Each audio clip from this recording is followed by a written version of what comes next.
Alhamdulillahilladzi khalaqal mauta wal hayata liyabluwakum ayyukum ahsanu amala.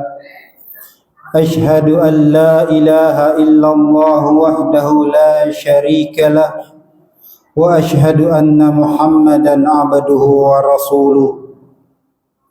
Allahumma salli ala sayyidina Muhammad wa ala alihi wa sahbihi wa man tabi'ahum bi ihsani ila yaumiddin. Fa ya ibadallah, usikum wa iyyakum bi taqwallah wa ta'atihi la'allakum tuflihun. Wa qala Allah fil Qur'anil azim, a'udzu billahi minasy syaithanir rajim. Ya ayyuhalladzina amanu taqullaha haqqa tuqatih wa la tamutunna illa wa antum muslimun. Wa qala Rasulullah sallallahu alaihi wasallam, ittaqullaha haitsuma kunta. Hadirin jamaah Jumat yang dirahmati oleh Allah Subhanahu wa taala. Pertama, marilah kita bersyukur atas nikmat yang telah Allah berikan kepada kita, berupa nikmat umur, nikmat iman, dan nikmat ketetapan hati di dalam agama Allah. Sehingga pada hari ini kita berbondong-bondong hadir ke masjid ini untuk menunaikan sholat Jumat dalam hal mendapatkan rahmat dan ridha Allah Subhanahu wa ta'ala. Salawat dan salam marilah selalu kita kumandangkan dalam hati dan sanubari kita kepada Rasulullah sallallahu alaihi wasallam, manusia yang mulia yang telah menunjukkan kita, memberitahukan kita syariat yang lurus, yang benar, yang mengorbankan banyak dari kehidupannya untuk umatnya yang kita sekarang ini, yang mana dari beliaulah kita bisa berpengetahuan, berakhlak mulia, mengetahui syariat-syariat Allah Subhanahu wa ta'ala. Beliau adalah manusia yang mulia. Bagaimana mulianya, susah kita untuk mengatakan untuk hari ini. Kita bayangkan saja berapa banyak ulama ahli tafsir, Ibnu Katsir, Al-Jalalain dan sebagainya, ilmu fikih, Imam Syafi'i, Imam Ahmad, Imam Malik dan sebagainya, ilmu mantik, ilmu segala macam, semuanya dikuasai dan oleh orang-orang tersebut, dan kita menghormatinya sampai hari ini. Dan itu untuk masing-masing orang menguasai satu bidang masing-masing. Ahli tafsir untuk tafsirnya, orang yang menghafal hadis untuk yang penghafal hadisnya. Tetapi beliau Rasulullah sallallahu alaihi wasallam seorang diri menguasai semua ilmu itu. Beliau menghafal Al-Quran, beliau yang menerima Al-Quran, beliau yang mengajarkan Al-Quran kepada orang-orang yang kafir, bukan seperti kita mendakwah kepada sesama kita muslim. Beliau menjalankan itu Al-Quran dalam kehidupan sehari-hari. Beliau mencontohkan itu Al-Quran kepada umatnya kita di hari ini. Beliau memimpin umat, memimpin negara seorang diri. Untuk hari ini, satu orang saja penghafal Al-Quran kita bangga-banggakan, kita sanjung, kita muliakan. Satu orang saja ahli hadis kita muliakan, kita sanjung-sanjung. Satu orang aja ilmu tafsir, ya kita terkenal namanya sampai hari ini seperti Ibnu Katsir. Padahal kalau dibandingkan dengan Rasulullah SAW tidak ada apa-apanya. Maka wajarlah untuk kita selalu senantiasa mengumandangkan dalam hati kita salawat kepada baginda Muhammad SAW. Karena satu-satunya kalimat yang diajarkan oleh Allah dan Allah sendiri mengucapkannya adalah salawat. Innallaha wa malaikatahu yusalluna 'alan nabi ya ayyuhallazina amanu sallu 'alaihi wa sallimu taslima. Sesungguhnya Allah dan para malaikatnya bersalawat kepada Nabi, yaitu Rasulullah sallallahu alaihi wasallam. Maka sungguh ironis jika umat-umatnya tidak selalu terketuk atau untuk selalu mengumandangkan atau mengucapkan salawat, sedangkan Allah Subhanahu wa taala sendiri bersalawat kepada nabinya. Hadirin jemaah Jumat yang dirahmati oleh Allah, marilah kita selalu meningkatkan ketakwaan kita kepada Allah dengan menjalankan segala perintahnya dan menjauhi segala larangannya. Hadirin, dalam kehidupan sehari-hari seringkali kita mendengar istilah berkah atau berkat atau barokah, yaitu merujuk kepada anugerah atau kebaikan yang datang dalam berbagai hal, bentuk atau sifat dari Allah Subhanahu wa taala. Dan hendaknya kita senantiasa berusaha untuk mendapatkan keberkahan dari Allah Subhanahu wa taala. Dan mudah-mudahan karena kita mencari keberkahanlah kita hadir di masjid kita tercinta ini. Tapi banyak sekali yang sudah menggeser makna dari berkah itu sendiri. Seringkali ungkapan berkah itu disematkan kepada sesuatu yang berkaitan dengan keuntungan material, dengan keuntungan yang instan. Ketika bersedekah, kita hanya fokus kepada ganjaran berkali lipat. Kita bersedekah 1 dikali sekian, dikali 1000, dikali 7000 dan sebagainya. Ya benar, itu akan memacu semangat untuk bersedekah. Tetapi dalam hal berkah sedekah tidak selalu dalam balasan berupa material oleh Allah Subhanahu wa taala. Bisa saja dalam keberkahan hidup, keberkahan rumah tangga dan sebagainya yang diberikan oleh Allah ketika bersedekah. Kita bersedekah 1 juta, kita berharap 700 kali lipat. Ketika sudah bersedekah berkali-kali tapi hartanya tidak nambah, malah jadinya malas bersedekah. Karena keberkahan atau berkah itu sendiri diartikan begitu sempit hanya untuk duniawi saja. Keberkahan itu bisa berbagai aspek. Bisa berupa umur yang berkah, di mana umur itu semakin mendekatkan kita kepada Allah.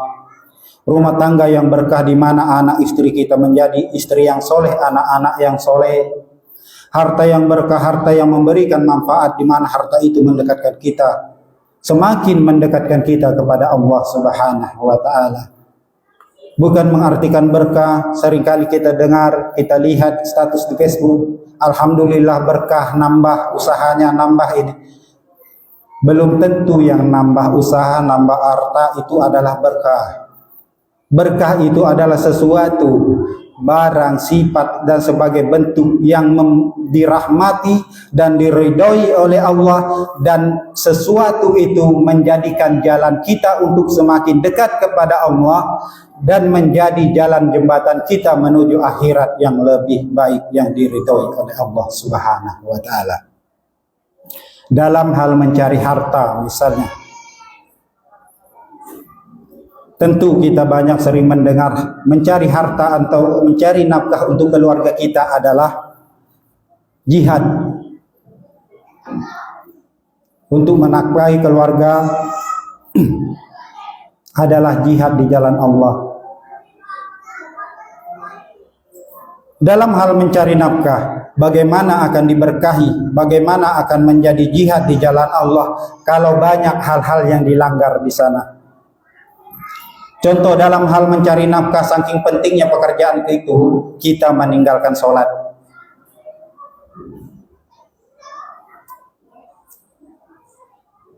Apakah Allah akan memberkahi harta yang kita dapat dari harta itu? Ketika kita mencari harta itu maksudnya, tapi kita meninggalkan sesuatu yang rukun yang diwajibkan oleh Allah.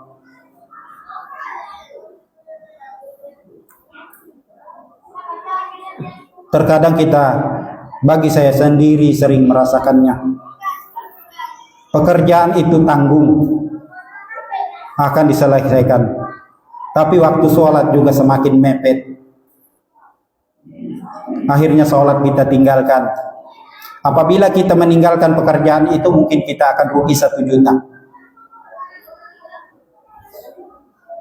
Maka kita lanjutkan pekerjaan itu dan meninggalkan sholat kita. Kita mengorbankan diri menghadap kepada Allah, kita mengorbankan waktu untuk sholat. Dan saya yakin harta yang kita peroleh dari kelebihan meninggalkan sholat itu tidak akan memperoleh berkah dari sana. Uang yang 1 juta dari kita memperolehnya dari meninggalkan sholat tidak akan mendapat berkah oleh Allah, dan justru akan mendapatkan mudarat dari kita, dari Allah untuk kita tanpa kita sadari, mungkin berlipat-lipat. Kita berjuang mati-matian, mengorbankan waktu, tidak sholat untuk menafkahi anak istri. Apa harapan kita? Supaya anak dan istri kita bisa belanja, bisa hidup senang, apa yang ingin dibeli bisa dibeli, bisa kita didik dengan pendidikan yang mahal. Banyak contohnya justru anaknya terjerumus kepada narkoba, justru anaknya menjadi ahli maksiat, justru ditinggalkan oleh istrinya. Karena memberikan harta, memberikan makan kepada keluarga kita dari hal yang tidak diridhai oleh Allah, tidak akan memberikan berkah, tidak akan mendapatkan manfaat. Ketika kita bekerja mendapatkan 500.000 tapi kita sholat, mungkin itu lebih berkah daripada kita mendapatkan 1 juta tapi meninggalkan sholat. Berikutnya puasa. Seringkali kita di bulan Ramadan mempersiapkan Ramadan begitu gigihnya, maksudnya mempersiapkan Idul Fitri, hari raya begitu gigihnya, sehingga dalam hal puasa sendiri kita meninggalkan.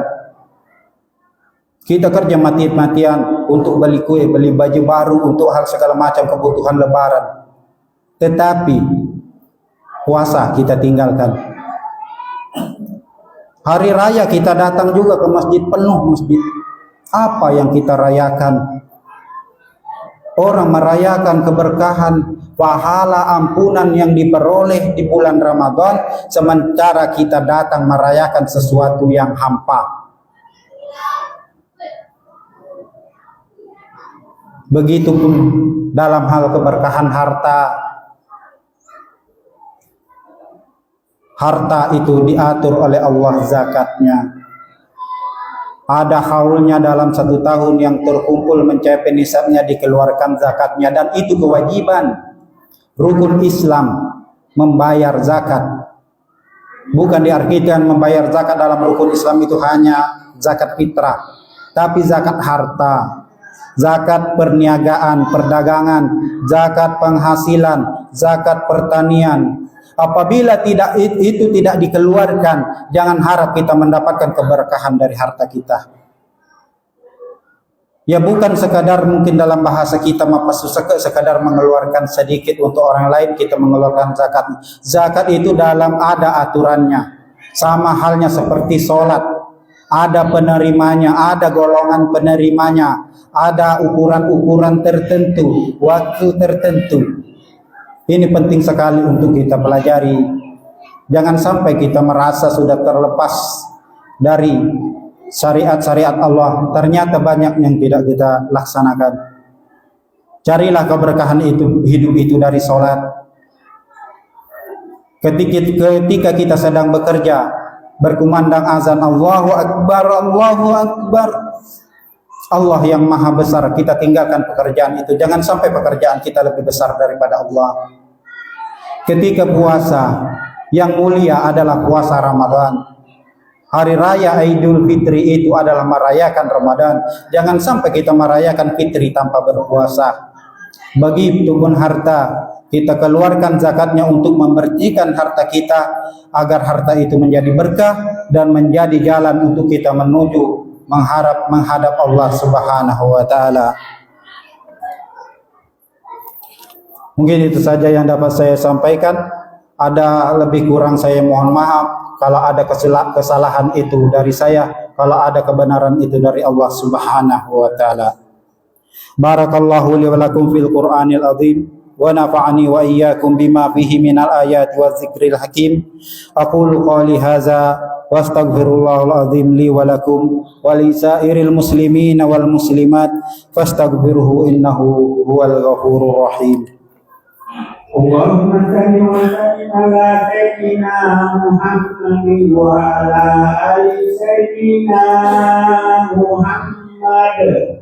Antum li sahabati Rasulillah sallallahu alaihi wasallam ajmain.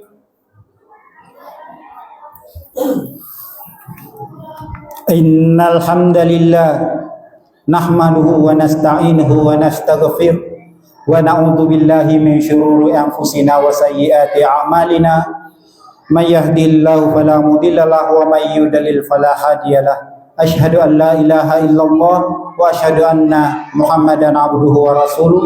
Allahumma shalli ala sayidina Muhammad wa ala alihi wa sahbihi wa man tabi'ahu bi ihsan ila yaumiddin.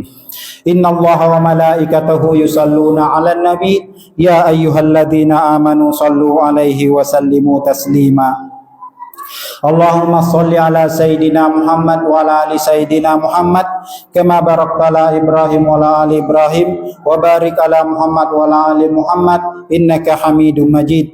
Allahumma ighfir lil muslimina wal muslimat wal mu'minina wal mu'minat al ahya'i minhum wal amwat innaka sami'un qaribun mujibud da'wat wa ya qadiyal hajat. Allahumma ighfir lana dzunubana wa dzunuba walidaina warhamhuma kama rabbayana shighara. Rabbana wa la tahmil alaina isran kama hamaltahu ala alladhina min qablina. Rabbana wa la tuhammilna ma la taqata lana bih wa'fu anna waghfir lana warhamna anta maulana fansurna 'alal qaumil kafirin. Rabbana atina fid dunya hasanah wa bil akhirati hasanatan wa qina adzabannar. Innallaha ya'muru bil adli wal ihsani wa ita'i dzil qurba wa yanha 'anil fahsya'i wal munkar wal baghi ya'idzukum la'allakum tadhakkarun. Aqimis shalah.